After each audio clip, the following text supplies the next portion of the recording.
Hello and welcome back to the Dugout podcast. Today's episode is a Scotland preview as we have upcoming World Cup qualifiers, both away from home. Friday taking on Denmark and on Monday taking on Belarus.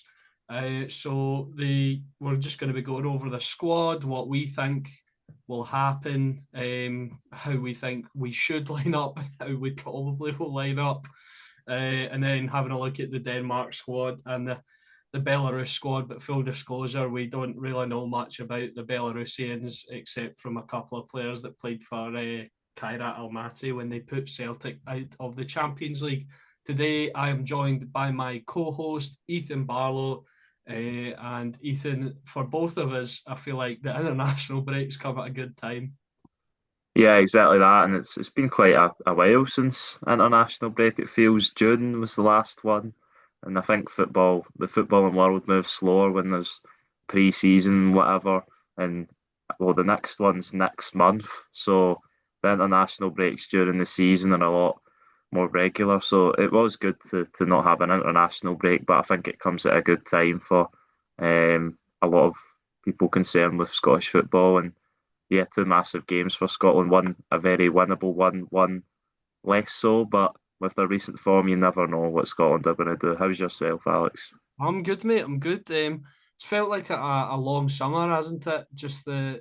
I think because usually it feels like a long summer because nothing is going on and no international tournaments and that. But this summer, I feel like has been one of the most exciting transfer windows we've ever seen in world football. There's been obviously, I think the Club World Cup helped tide us over a little bit, even though we weren't too chuffed about that competition because of the injury risks and stuff like that. And but I still watched maybe one or two games that tided me over a little bit.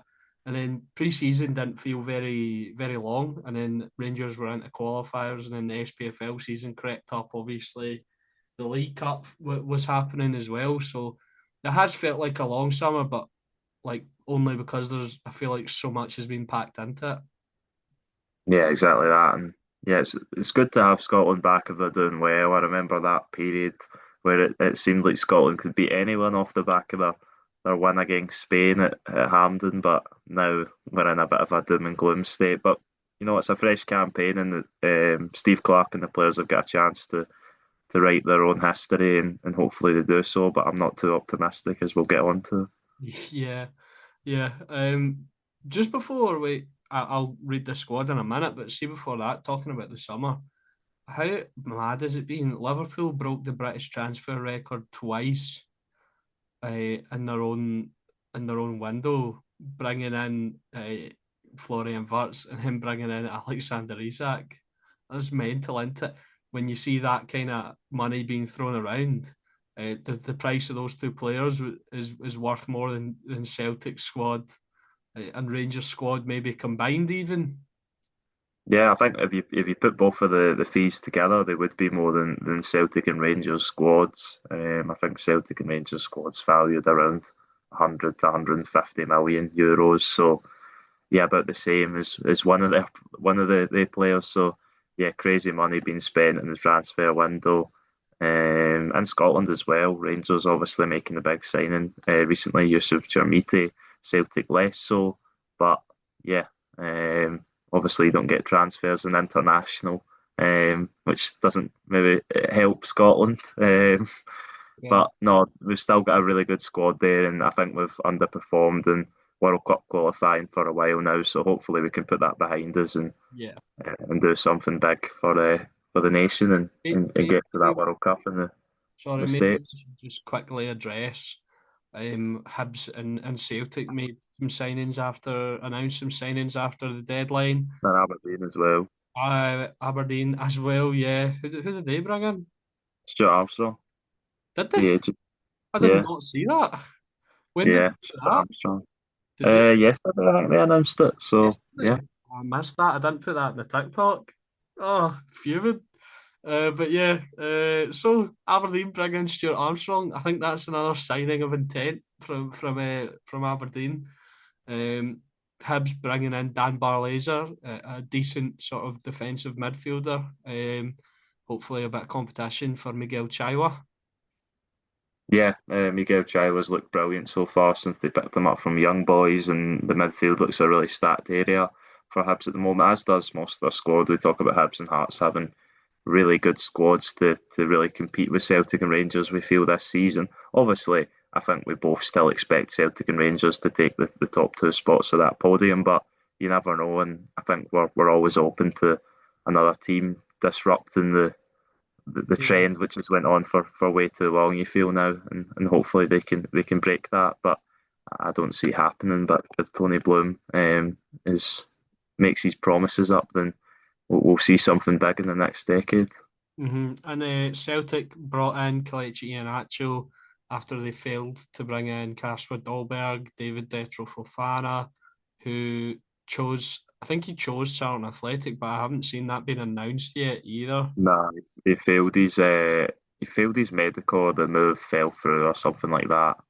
Yeah, So so Celtic fans um, were laughing at him because obviously he chose Charlton over Celtic. You can't really blame him with the state Celtic are in at the minute. maybe as well it was an element of he wanted to stay in London because Yeah, definitely. he's been Could on be. a couple of loan moves abroad and stuff like that since moving to Chelsea. Maybe he just wanted to stay situated.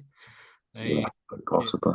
So, and there was rumours that Celtic were also interested in Patrick Bamford and Emmanuel Dennis, who are also currently free agents, but they settled on Kelechi Iheanacho, who obviously played under Brendan Rodgers. Although I've seen some recent videos of him in the last couple of years of him playing. He's not looked in shape. He's not looked sharp. His goal record's been pretty poor. Better than Chermiti's all-time goal record, mind you, but but Chermiti's 21 and moved to England at 18, so he's not really had the chance to get going, I don't think. So Kelechi Iheanacho, 28 years old, and looks to be struggling for fitness as well.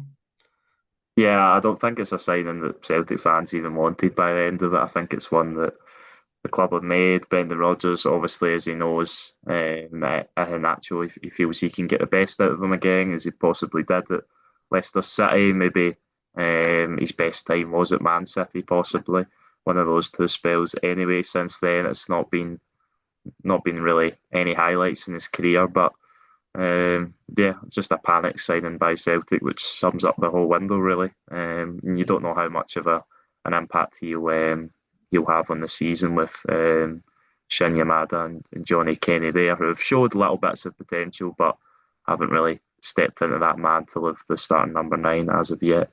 Yeah, I saw. I know we're dragging this out a little bit, but I think Chris Sutton said that he thinks Celtic's poor window has perhaps opened the door for Rangers to claw themselves back into the title race. Obviously, Rangers have started really, really poorly, but I don't expect Celtic to be so dominant in the league as they have been, but just based on the current squad that they have.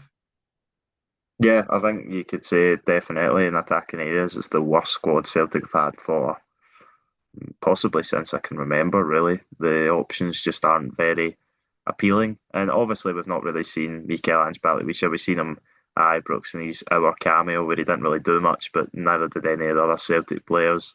And not seen anything really of Sebastian Tenetke. So they could be great players that solve all the problems at Celtic, but it's a lot of pressure to put on them. And yeah, I think it'll be a more of a struggle this season for Celtic. And if Rangers can get their act together quick, then there's definitely no reason why they can't push Celtic all the way and maybe even and disrupt Celtic's run of titles. Right now, moving on to the reason why we were here today, the Scotland squad. I've got it here. I'll just read it out. The goalkeepers are Xander Clark, Angus Gunn, and Leon Kelly. The defenders are Grant Hanley, Jack Hendry, Aaron Hickey, Dom Hyam, recently signed for Wrexham, Max Johnston, Scott McKenna, Anthony Ralston, Andy Robertson, John Suter, and Kieran Tierney. The midfielders are Ryan Christie, who is just back from an injury, I believe. So Yeah. whether we'll see much of him, I'm not sure. Lewis Ferguson, Ben Gannon Doak, Billy Gilmore, John McGinn, Kenny McLean, Scott McTominay, Lennon Miller, and the attackers are Shea Adams, Kieran Bowie, Lyndon Dykes, and George Hurst. Your initial thoughts on that one, Ethan? Yeah, no real surprises in that team. When I seen it a few weeks ago, I think it was now, or maybe a week ago. I think the goalkeepers, they don't look great, but they are the three that I would have selected, and the three that I feel deserve to be selected.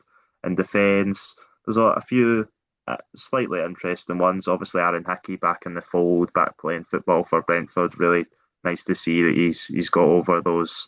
Um, that real bad injury that he had that set him out for the best part of a couple of seasons, and it's nice to see that he's back in the fold, and hopefully he can stay fit for not only Scotland's benefit but his own. Grant Hanley in the squad again. Dom Hyam, interesting selection. He's been called up before, I believe, and I got a move to Wrexham, did he? Moved to Rex Towards the end of the deadline day, I think. towards the end of the window. Ryan Christie just back from injury, as you mentioned, and Kenny McLean, and again one of Steve Clarke's trusted men. And then the strikers. To be fair to Kenny McLean, I don't really rate him like overall as a player, if you know what I mean. But see, I feel like anytime he's on the pitch for Scotland, he's there to do a job, and he's just fairly solid. Yeah, no, I would agree with that. I think a lot of the time you sort of look at it on the face of it and go, well, there's better players that Steve Clarke could select than Kenny McLean. But when he turns up for the camp and performs, he usually puts in a good shift. And when things are going well for Scotland, he's not always the most impactful player in that, but he's usually one of the cogs in the system that's making everything tick over to provide a successful campaign. And then the strikers, I think Kieran Bowie's the one that everyone was crying out for, and I think he was always going to be selected. The other ones, Lyndon Dykes, George Hurst, and even Shea Adams, not the best options in the world, but ultimately Adams was Steve all Clarke. right in the Serie A last season, though, wasn't he? I think he Yeah, he got was okay, but for Scotland, no, he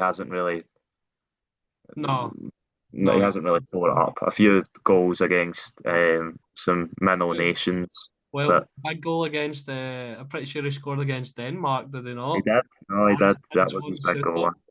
I'll give him that. I'll give him that. So At Hampden. two heroes in the squad that could, do it again. Yeah, quite possibly. I mean, anybody. I'd take anybody scoring to win, home or away to Denmark. But no, I think the squad's pretty standard on the whole. I was just going to look there and see if there was any players that I think maybe could have been in with a shout of getting into the squad that didn't get called up, and I'll just run through them. Yep. I'll go and look away while we speak on the other squads and maybe how Scotland will line up. Yeah, yeah. So I'll get the Denmark squad just now, and I'll read through that, and then we'll do the Belarus squad. Even though I admitted we don't really know many of those players, and then we'll speak about how we think Scotland will line up, and that could be a really interesting discussion because I feel like there's a lot of ways Scotland could go. Let's see the Denmark squad. You sent it to me earlier, Ethan. Here we go. So obviously we have Celtic's Kasper Schmeichel, probably going to be the starting goalkeeper. He's been a what do you call it? A stalwart. Is that what you Yeah, call it in the yeah, Denmark he's for Denmark captain as well. Yeah, for years. And then not bad backups either. Mads Hermansen, Philip Jorgensen. And then we move on to defence with Yannick Vestergaard, Joachim Andersen, Andreas Christensen, Lucas Hogsberg, Rasmus Nielsen Christensen. We just call, well, he just gets called Rasmus Christensen. Well, obviously, they're putting the full name in. Anton Guy, or Gay, I'm not really sure how to pronounce it. Patrick Dorgu, Joachim Mala, or Mele, Victor Froholt, Pierre-Emile Højbjerg, Morten Hjulmand, Matt O'Reilly, Mikael Damsgaard, Albert Grombach, Andreas Dreyer, Victor Jensen, Andreas Skov Olsen, Mika Bireth, Rasmus Hoyland, and Kasper Dolberg. So that's quite an interesting side for Denmark. A lot of quality in there, definitely, and it could cause a lot of issues for Scotland before we sort of talk about that game. I think there'll be more of a focus on that game because we know the players a bit more. I'm just going to go through the Belarus squad. This is according to ESPN. I couldn't really find anything on UEFA or like a Belarus like page or anything. So this is what it says. So the goalkeepers: Sergei Ignatevich, Pavel Pavlichenko, Fedor Laputkov, and then the outfield players. It's not got like listed defenders or anything. So Alexander Martinovic, uh, who he was the Kairat Almaty captain, dispatched his penalty in the shootout. And then we move on to Sergei Politovic, Sergei Karpovich, Kirill Pechinin, Dmitry Priskepa, Igor Pakomenko, Vadim Pigas, Pavel Apetnok, Nikita Korzun, Evgeny Yablonsky, Pavel Sedko, Valery Gromko, who was also in the Kara Almaty team, Mac Ebong, Ruslan Lisakovic, Valery Bocharov, Oleg Nikiforenko, Pavel Zabalin, Vitaly Lisakovic, uh, Artem Shumaninsky, I think I'm going to go for. And finally, Trofim Melnichenko. So we only know a couple of those guys from the sort of kind of Almaty tie against Celtic. But they too were decent, so maybe the rest of the Belarus squad is decent as well. Um, so, aye, Ethan, have you got the names that maybe could have been in with a shout? To be fair, I just had a look there across the positions, and there wasn't really anyone I was really wanting to fight a case for. A few midfielders that, if they were maybe playing a bit more regular before the squad was called up, could be in with a shout. Maybe your Luke McCowans, and after his performance at the weekend, Connor Barron. But I think Yeah, the call up obviously came before Connor Barron. Really, well, that was his first start of the season. yeah, So yeah, but if he can kick on, then he could definitely be in with a shout for the next squad in October.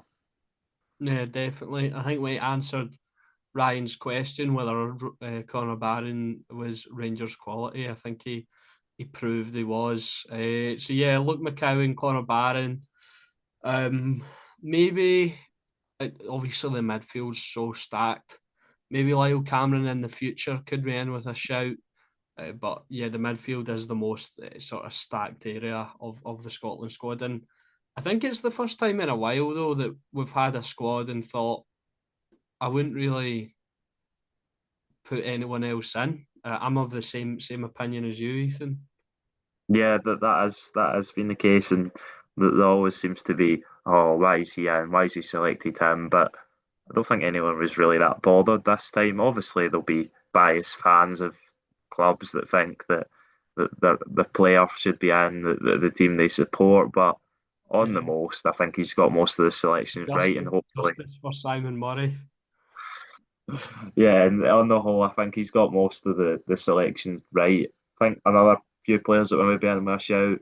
He hasn't really played much, so you can say he was in with a shout, but based off last season, maybe someone like Kevin Nisbet or Lawrence Shankland, maybe because the striker options apart from Kieran Bowie aren't really jumping out at you, but I think he got I it think right with the players that he selected. if Lauren Shankland and Kevin Nisbet were both fit and firing, regularly playing, I would be arguing for them to be in over Hurst or Dykes or Adams or whoever. I think the only lock on I think the striker position is the weakest position on the pitch.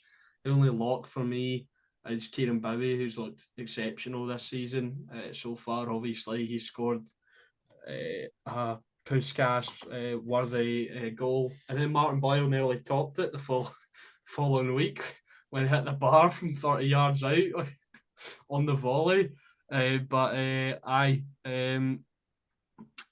yeah, but gosh, I keep doing this recently. My brain just turns to mush while I'm talking. Yeah, the striker positions, I think right now with sort of the available options is probably the right choice because I think Nisbet and Shankland, he started the season well and he's dropped off a little bit. He's not really been getting involved too much. So, but if he's top form and Nisbet's top form, I'd have them both in there definitely. So the Denmark squad, Ethan. Before we start speculating about how we think Scotland will line up, you look at that squad, and there's so much talent in there. So many sort of bona fide Premier League European players with lots of experience and lots of young talent in there as well.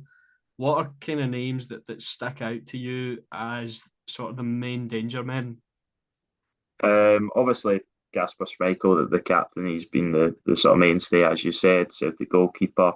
And the outfield players, if he's going to play, Joachim Mæhle has always been a real standout for Denmark over the last few years. I remember at the 2021 European Championships, especially, he was brilliant. And then you're looking at Pierre-Emile Højbjerg, obviously a great player from his time at Tottenham. Matt O'Reilly just moved to Olympique Marseille. I think if deployed in the right system, he can be a problem for Scotland. Did And that then go looking at through what that? Did that go through that deal?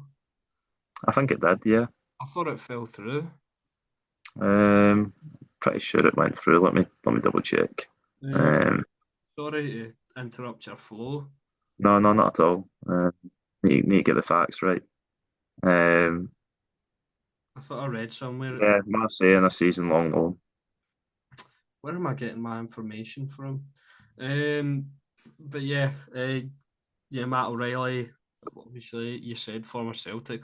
Another one that I think jumps out to me. He's not had the best time in the Premier League. I think last season he was a bit better. But for Denmark, he really burst onto the scene during those Euros in 2021. Mikael Damsgaard.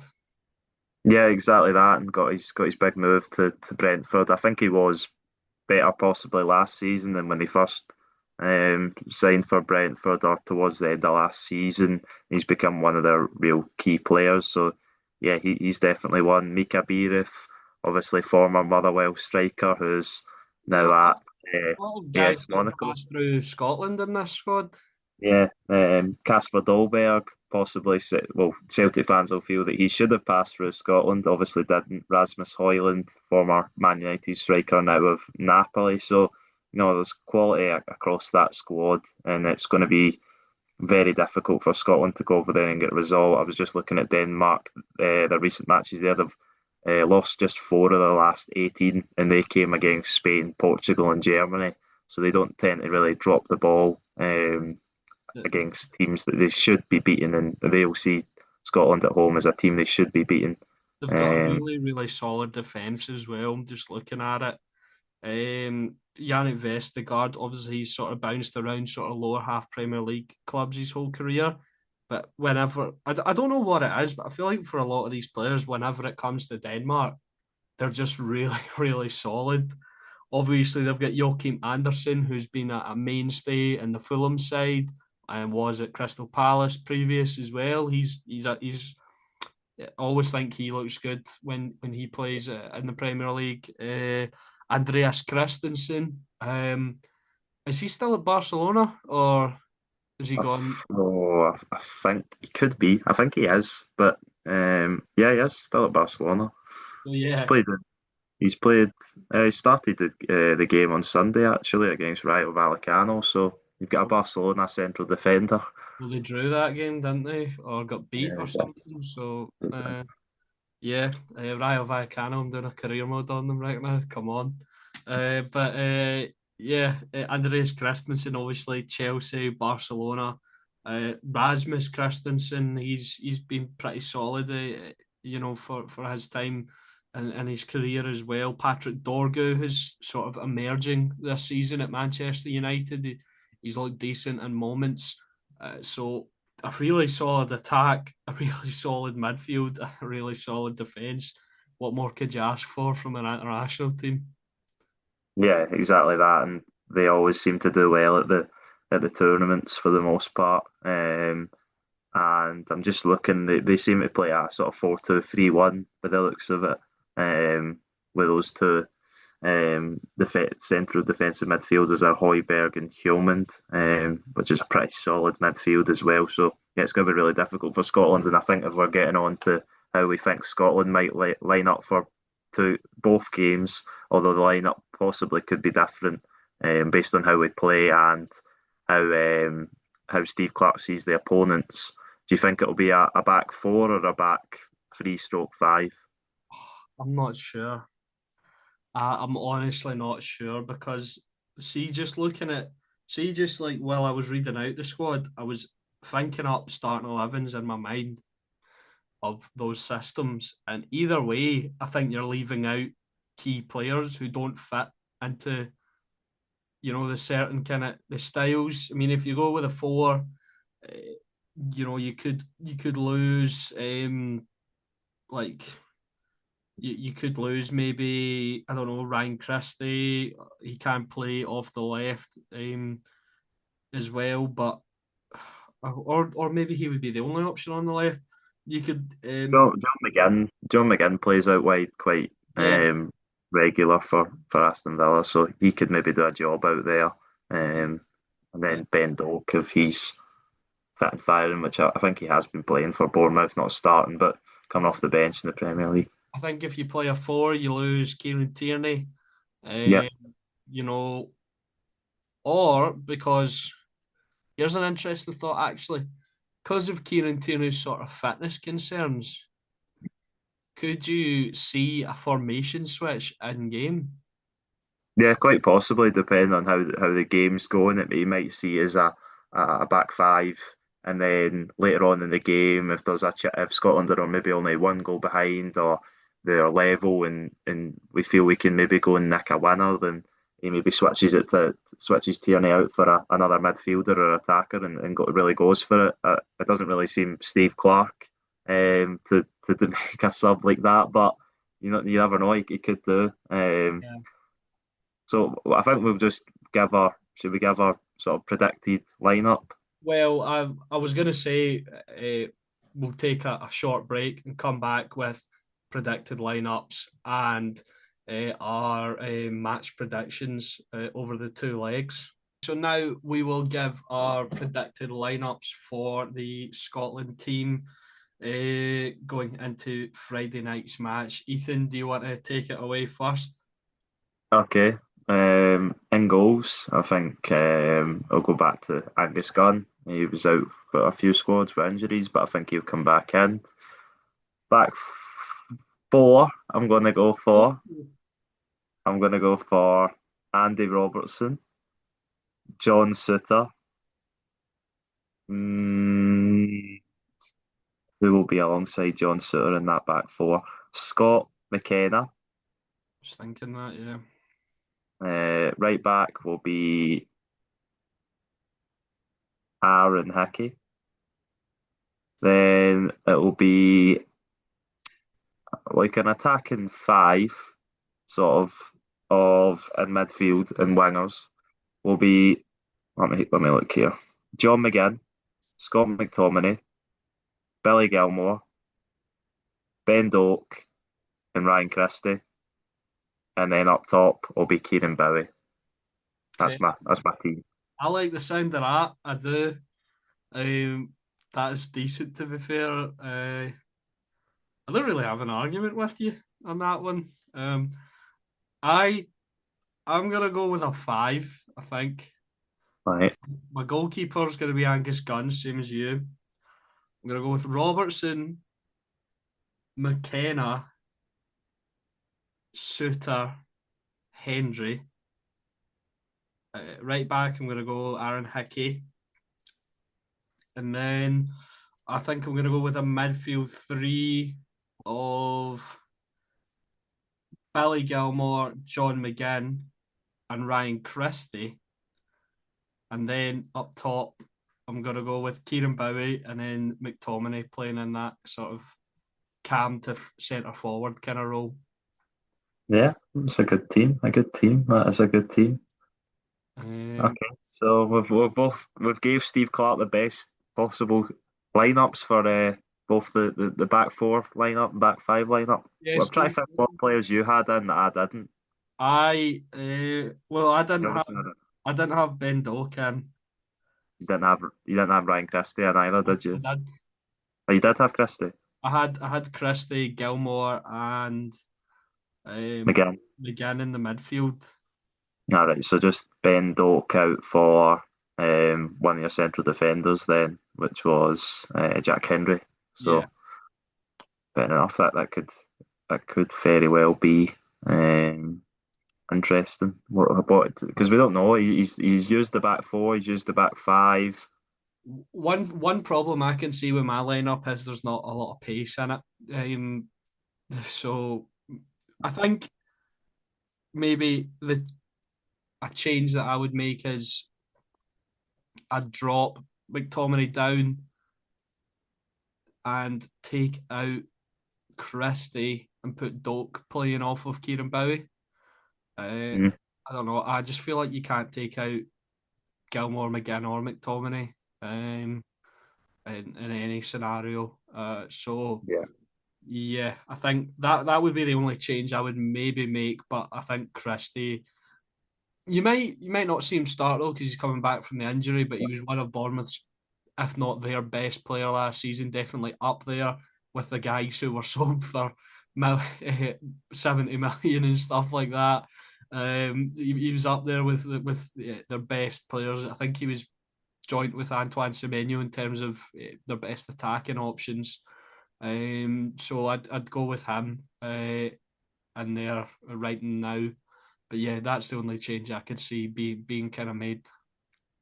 yeah. It'll be really interesting to see what he does because obviously we've got so many good midfielders and they're all good at different things and so it'll be interesting to see. I think that if he's going with Ryan Christie, then it'll be him and Gilmore with McTominay playing further forward and then McGinn out wide. Unfortunately, I think McGinn is better centrally, but unfortunately, the role he needs to do for the team, you can't really move Scott McTominay out of his Do we favourite have position any? when he's.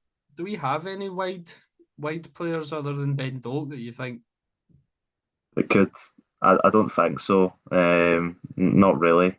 And yeah, anyone across the leagues that maybe I can't think of anyone off the top of my head. no, I can't.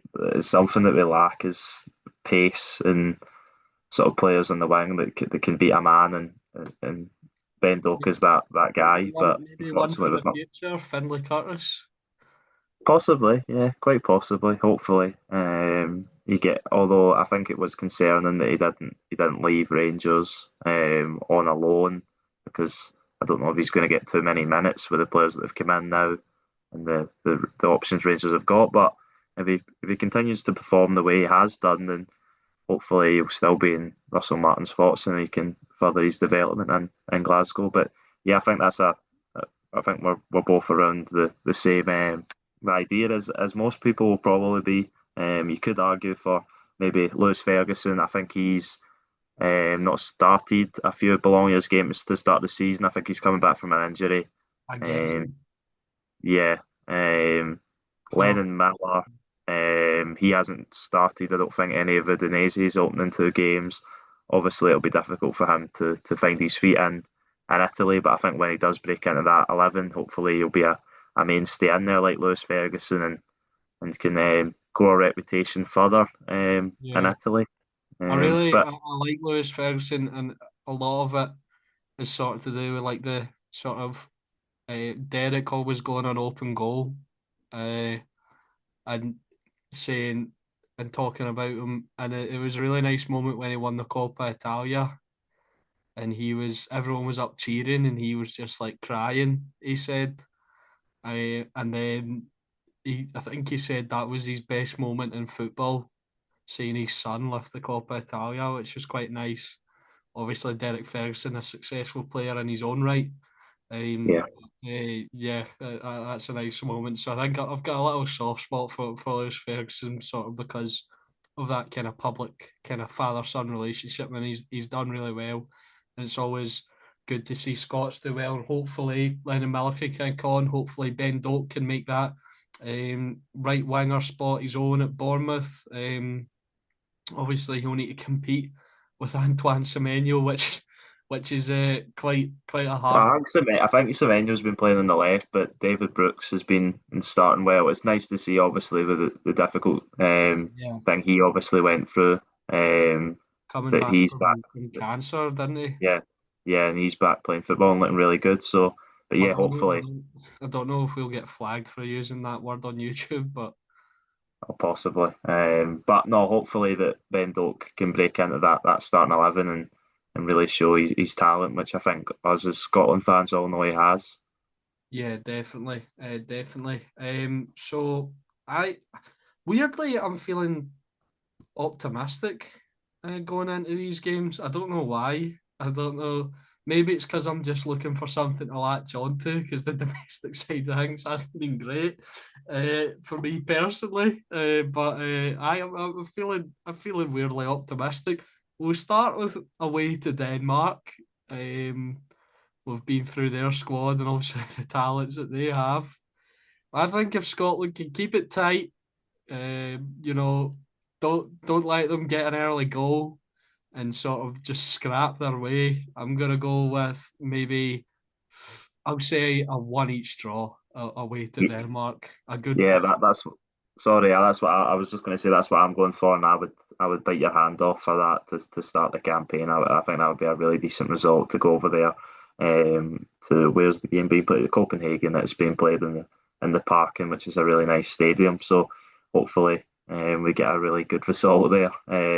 I'm a little bit more confident than maybe I was, and maybe that's because we've not seen Scotland in a wee while. As we say, we've got three international camps in the space of as many months now. But before, we obviously the last one was in June, so a little bit of time to not be too doom and gloom about the national team. But All, hopefully, all our games will be played in that period, won't they?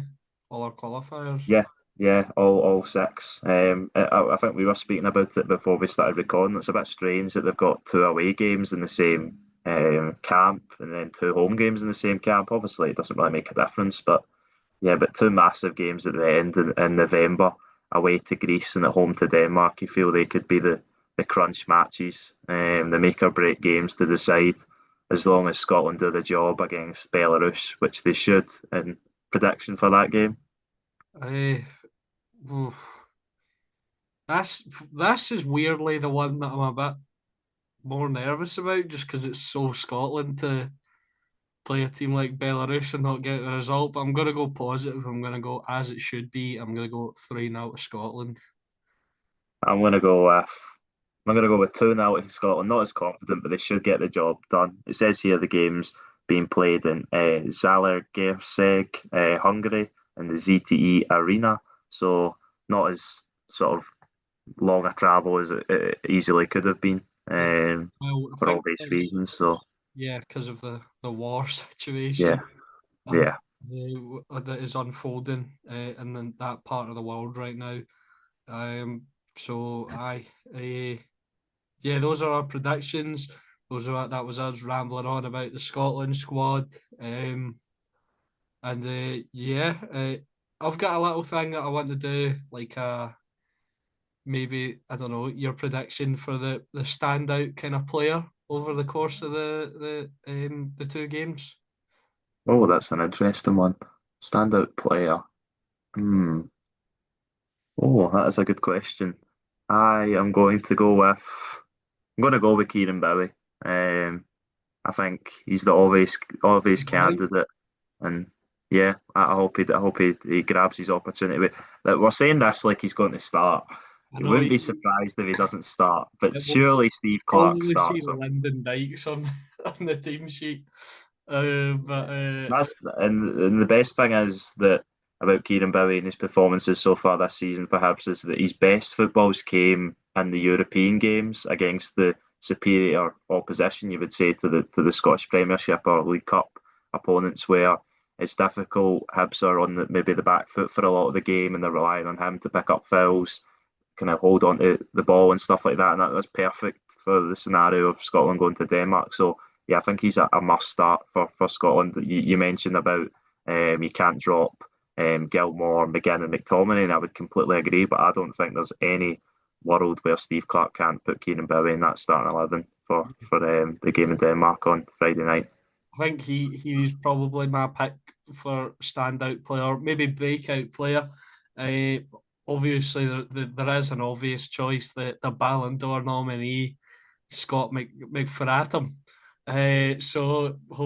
Hopefully he can have a good break as well. Just before we finish off, Ethan, you mentioned you have a little sort of trivia question. Yeah, well, I'll give you the choice of two, and I'll take part as well. I think I have an advantage in one of them probably, but You'll do both. obviously Do both of them. Do both do of them. both of them. It may take quite a while, but no, it shouldn't take too long. Right? Okay, I'll do both of them then. Right. So Stuart Armstrong, obviously, um, former Scottish international now, and just signed for Aberdeen.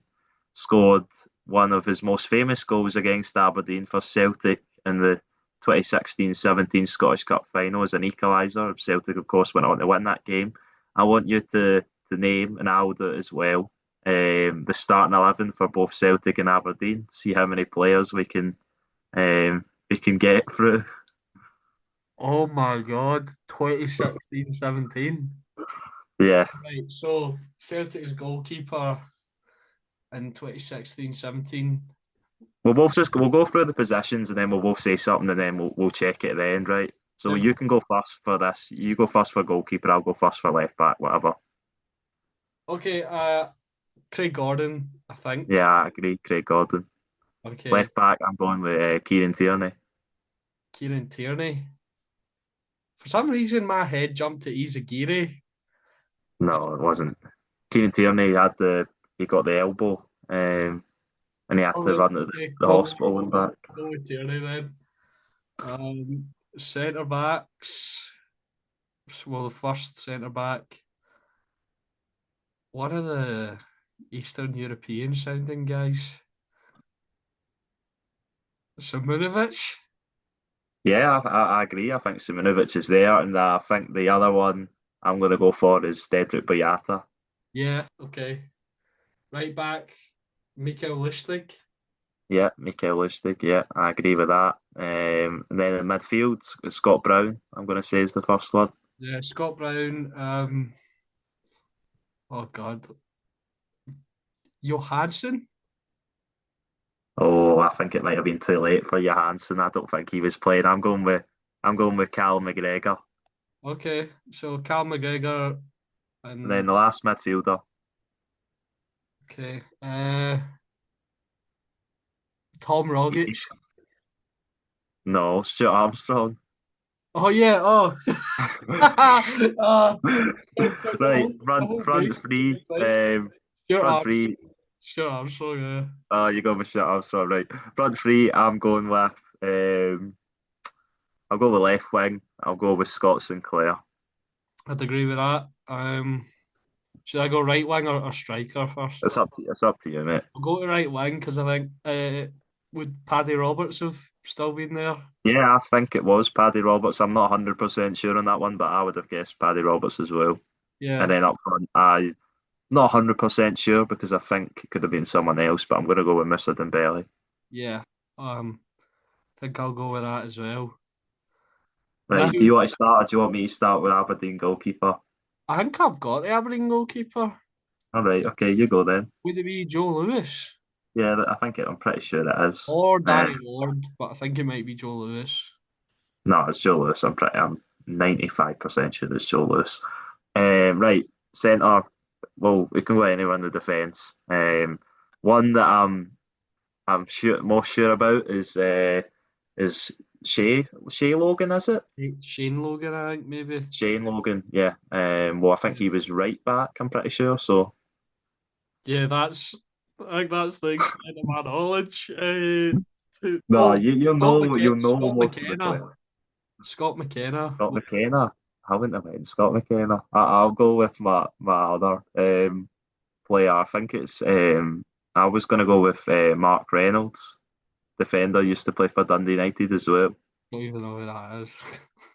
He played for Aberdeen and Dundee United for quite a while. You'll recognise his face. Right, Right. other central defender. I'll go with Andy Considine. I'm going with Constantine and McKenna, I think. Okay. Left back. Left left back. Do you go into it? Yeah. Who was their left back? I feel like it's someone I should know. Who was Aberdeen's left back? Would they have played Shinnie there in the? No, he wouldn't. He would have been straight in the middle. You seem like you've got someone. Nah, I think I have, but I'm not 100% sure. Right, I don't know. Who are you going with? Shinnie? No, I'm just gonna say I'm just gonna leave it. No, I don't know. Oh, you can say Shinnie and then you can say Shinnie again for midfield if you want. No, I'm just gonna leave it. Right, okay, I'm going with Shinnie at left back.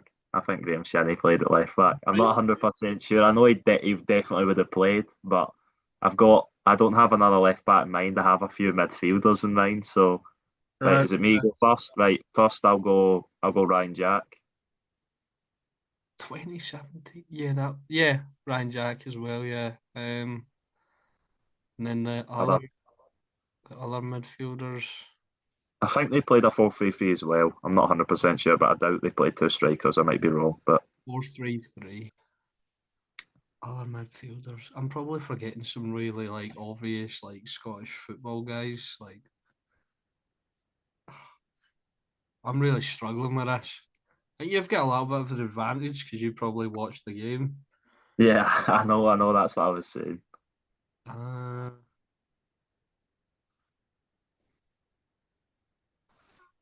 He has quite a big name in Scottish football. He played for Dundee United as well. If it's the one who I'm thinking, I might be completely wrong, but I've given away my guess a little bit.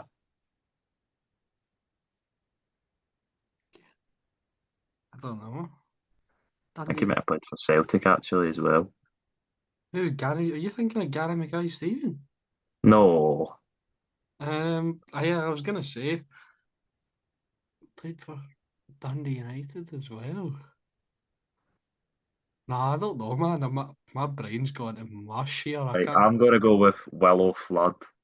I don't even know who that is. How do you not know who Willow Flood is?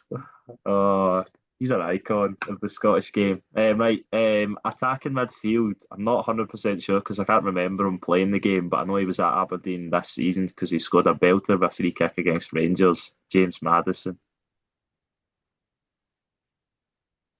Oh, I don't know if it was. I think that was the following season because I think Ryan Jack was at Rangers when Madison scored. Oh, possibly. I'll just go with Madison as well, but uh, Right, I'm gonna front go three. striker first. Sean Rooney, guaranteed. Sean Rooney. Sean, no, Adam Rooney. Sorry. Yeah, that's the one. That's the one. Yeah, I agree with that. Left wing, I'll go with the goal scorer for Aberdeen, Johnny Hayes. Oh yeah, Johnny Hayes. Right wing, have you got it? Is this another obvious one? But so I'm thinking he used to play for Celtic as well He used to play for Celtic before Aberdeen. before Aberdeen. Was he a prominent Not player? really a prominent Celtic player, but he was a prominent Aberdeen player. Played for Aberdeen twice, I think, or maybe even three times, on like three different spells at Aberdeen. Connor McLennan. No, it might be him, but I was going to go with Niall McGinn. Oh yeah, it would have been Niall McGinn. Right, let's see. I'll pull up the lineup, see how well we done. There's going to be someone probably in there that we just didn't, none of us said. Um, hold on a minute. Bear with me, and I'll just get this lineup.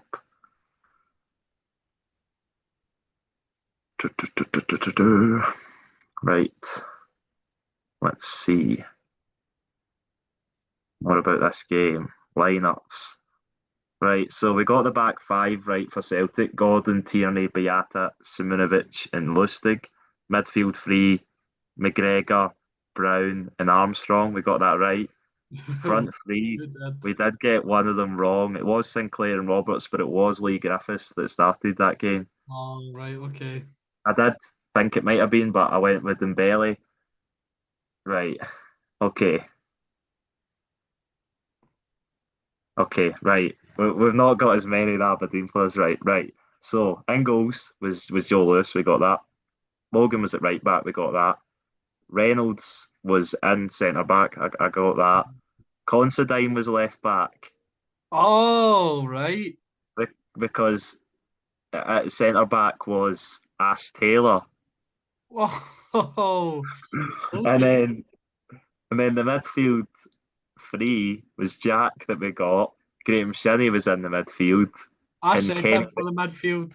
you did, and Kenny McLean, who we completely Oh, forgot about. that was The some. wingers, That was the some. wingers, yeah, the wingers were Johnny Hayes and Niall McGinn, but up top it was Jaden Stockley, who of course was the one who um, dealt Kieran Tierney the elbow that forced him to go off, and Adam Rooney was on the bench. Oh, So gotten. yeah, So I forgot Constantine was actually a left back before yeah, because he was so massive, yeah. you know. So I is that. Have you said you might have another trivia question? The other one was the game which Stuart Armstrong gets a lot of abuse from Oh, Scotland fans for. His clearance in the final minutes as Harry Kane broke Scottish hearts after Lee Griffiths scored two brilliant free kicks in Scotland's 2-each draw with England at Hampden. So same again. How many of the starting lineups do you think we can name? Is that too difficult? I think this is going to be really bad, but I think I'm going to do better with the England side of things than Scotland. I think I might do better with the England side of things as well. So You want to start with Scotland first or yeah, England first? goalkeeper. For Scotland? Yeah, goalkeeper for Scotland. I'm going to go Right, with. okay. Oh, it's tough because there was three prominent ones that kind of just got put in and out. Oh, I think McGregor might have been retired by this point, so it wasn't him. I'm gonna go with Craig Gordon. I think. Yeah, I agree. That's what I was thinking. I was thinking Craig Gordon. Were we, Uh, were we in a four or a five? Was it a four because it was I striking? think we were four. Yeah, I'm pretty sure we were four at this time. Left back, pretty easy. I'm going to Robertson. guess it was Andy Robertson. Yeah, Right back, Akechi Anya. could have been. It very well could have been. Um, but I think if there's anyone else I can think of about that time, I've really been blessed with right backs in recent years, have we? Well, we kind of have. Well, we kind of have, but they've just not really fell right way, injuries and stuff like that. That's just why we're hoping Aaron Hickey can stay fit and kick on like he looked like he would do. Obviously, he's had a really successful career so far, but still got a lot of career length in front of him. I'll just go Anya as well. I've not got a better shout at right back, so yeah. Centre backs, Russell Martin. It might have been. It might have been. Um, Um, I think um, you look at this team and you think how lucky we are with the team we have now compared to yeah. this team. Oh, Scotland centre back. I'm gonna go with Russell Martin and Grant Hanley. That's what I was thinking. The Norwich duo. Yeah, that's what we'll go with. We'll do a group one on this because this one is pretty difficult. Yeah, Unless you want to, 4-3-3. yeah, You think? yeah, I'm guessing so. I'm guessing so. Okay. Midfield. Midfield, Darren Fletcher. yeah, that sounds right. Did Armstrong start? No, no, he didn't start. I don't think. I'm pretty sure he came off the bench. Okay, so I'm going to say Scott Brown. Was yeah. that too late for Scott Brown? Yes, Scott Well, Brown. he did retire and then come back for a period. I think he was still playing because this was Um, the was this not with the tartan Yeah, Scotland cap, the one with the tartan we'll, fruit. we'll Well, go a lot of them have had tartan, but Fletcher, no, not Fletcher, Brown, McGregor. hmm, might have been possibly. We're going to forget. We're going to the people watching this are going to be screaming names at us. We're not going to be getting them. But no, I don't have a better shout than that, to be honest. Kenny McLean played at that time. He would have done, but whether he would have started, um, We'll go Fletcher, Brian McGregor, I think. right? Right.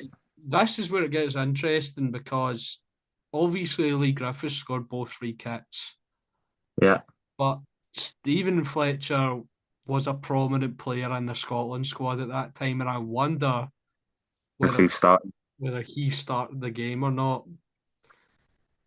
Um, I think he definitely could have. He definitely could have. Mm. would did Griff? Am I right in saying that Griffiths played off the wing one time or another in his career? Yes, so it could be Griffiths, Fletcher, Snodgrass. I'm thinking Griffiths, possibly. I'm gonna go Griffiths, Fletcher, Snodgrass. Yeah, I bet. Yeah, imagine we just don't get any. We don't get any players. Yeah. Right, England now. Joe Hart, Joe Hart. Yeah, Eric Dyer. Eric Dyer. Okay, yeah. Um, I want to say Gary Cahill, but I don't know if yeah, that's right. that red kit, Gary Cahill. Um, was Ashley Left back. was Ashley Cole still playing at this No, time? I think it was too late for him. I want to say Danny Rose, but Yeah, Danny Rose, right back. Kyle Walker possibly. Yep, you're right. Then the midfield, Alex Oxlade-Chamberlain, Yeah, he scored. Jordan Henderson. Yeah, I really want to say Adam Lallana for some reason. Yeah, okay, we'll go with that. Go with that three. We're To be racing. fair, we were talking about Scotland's team looking a lot better now. England's team looks a lot better than that now, Yeah. unfortunately. And then front three, Harry Kane, Raheem Sterling, I think. Yeah. Did, I want to say Danny Welbeck played for some reason, but I don't know where he would have I was played. going to go with Theo Walcott. Yeah, it could be. It really could be. As But it's Sterling and Kane are locks, right? yeah, I think so. And then on the right wing, I don't know, Hmm. Town Andros Townsend or Aaron Lennon or something. Well, it could be. It could be anyone. It really could be. I'll just go with Walcott for because for some We'll reason, just go with Walcott. That was the first thing that came into your mind, so we'll go with that. Right, that's our finalised teams. Right, let's see. God. Scotland to England to. This is going to be bad, I feel. Okay. Let's see, let's see. Let me find a lineup. Match details. It's going to give me lineups. Oh, it's not looking good. It's Oh, not looking good. okay. Come on, give it Right. Okay, right. Scotland got the goalkeeper right, Gordon. right. Robertson was right. Yeah. Kieran Tierney played. Oh. Christoph Berra played. Oh my God. Charlie Mulgrew was still playing. I thought of him for a slight second, but I never said it, so I can't really say it. James Morrison, Don't even know who that is. he played for West Brom and Hull, I think, as well. Stuart Armstrong did actually start. Oh. Scott Brown was the captain. Lee Griffiths, Robert Snodgrass, and Akechi Anya. So, how many did we get? One, two, three, four, five. We got six. So, That's not not bad. the best effort, but it's over half. Right. It was on the bench, actually. Who came on? Yeah, Darren Fletcher was on the bench. Russell Martin was on the bench. Yeah, that's about it. It's so weird On it. to me that he played centre half because now as a manager he just doesn't look like an ex defender at all, does He he? doesn't prioritise defence in the slightest. Yeah. Uh, I just meant right. the look about him. He didn't look like an ex central defender, but uh, Oh, right. Okay. I thought about his tactics. Um, you're right though. right. Okay. This I think we're done probably about the same with England here. So Okay. Hart was in goals, we got that. Kyle Walker, we got that. Gary Cahill, we got that. It was Chris Smalling alongside Gary Cahill and Ryan Bertrand I at left. thought about Bertrand, but who did you say Yeah. it was? Danny Rose. Yeah, I thought about Bertrand. Yeah. And then midfield was Eric Dyer, um, I'm taking that. Adam Lallana. I got that. I forgot that Dyer was a CDM like for most of his career. Oh yeah. Um, Jake Livermore, is it? Yeah. Oh my Yeah. God. Yeah. People are like, We what ain't is gonna get wrong? that. And then Dele Alli, Oh, Marcus Rashford, we should have got that. yeah. And Harry Kane, we obviously got.